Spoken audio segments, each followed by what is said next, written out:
Tara, dayo tayo. Guys, samahan nyo ako na dumayo ngayon. Syempre sa Alaminos, Pangasinan, 100 Islands yan. Napakasarap dumayo sa mga malalayong lugar, lalo na sa mga kompi, no? Syempre, dinadamay ko na ang gala. At the same time, kumukompi na rin tayo. Suporta na rin para sa mga local events na nauuso ngayon, lalo na sa mga probinsya. Opportunity na rin kasi to para sa mga artist na nandun sa mga malalayong lugar, magkaroon ng kompi na malapit sa kanila. At syempre, makilala na rin sila, lalo na ang kanilang mga talento at husay. Dahil napakaraming tattoo artist dyan na hindi established ang pangalan pero napakagagaling talaga. Ang ginagawa ko nga pala ngayon isa ulit classic oriental. Syempre freehand pa rin para alam mo yon, may kalayaan. At the same time nilalagyan ko to ng mga makakapal na power line at nag-iiwan ako ng mga espasyo para maging classic talaga yung dating niya. Pero this time masyadong makulay ang ginawa natin para medyo may high contrast pa rin ang ginawa kong estilo, yung pinaka dark hanggang sa pinaka light. Para lang tayo nagko-coloring book dito at sobrang simple lang ang ginagawa natin. Dinuktungan ko na nga rin pala siya sa may bandang tuhod at hinuli ko yun kasi masakit doon. Sobrang nakakatuwa tong event na ginanap sa Pangasinan kasi sobrang komportable. Alam mo yun, kahit probinsya siya, naka-air condition. At eto na nga pala guys ang kinalabasan ng ating ginawa. Nilagyan ko na rin siya ng mga effects na dugo-dugo para may pagka-new school yung dating,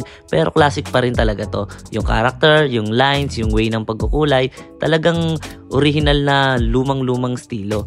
Maraming gumagawa nito at sinasabi ng iba na madali lang daw, pero para sa akin, kung ano yung nagpapasaya sa'yo, yun ang gawin mo. Kaya ito pa rin yung ginagawa ko sa mga kompi na ginagawa natin. Syempre, masarap na makita to lalo na kapag nakikita ng judge na binubuhay ko yung mga dating uso. Pagkatapos nun, sinamahan ko nga pala yung ating model kasi pilay yung kaliwang paa niya at may tattoo siya sa kanan kaya nahihirapan siya. Kaya naman hindi na siya pinaakyat sa upuan.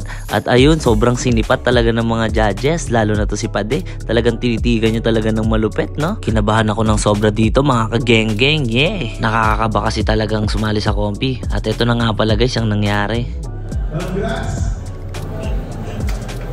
Large piece champion goes to Anthony number 3, Nathan Fowler. Let's go.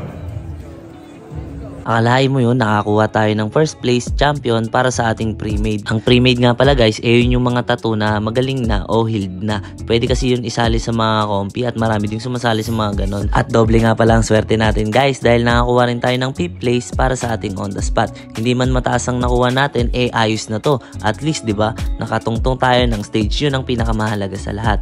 Dahil sa buhay, araw-araw tayong panalo.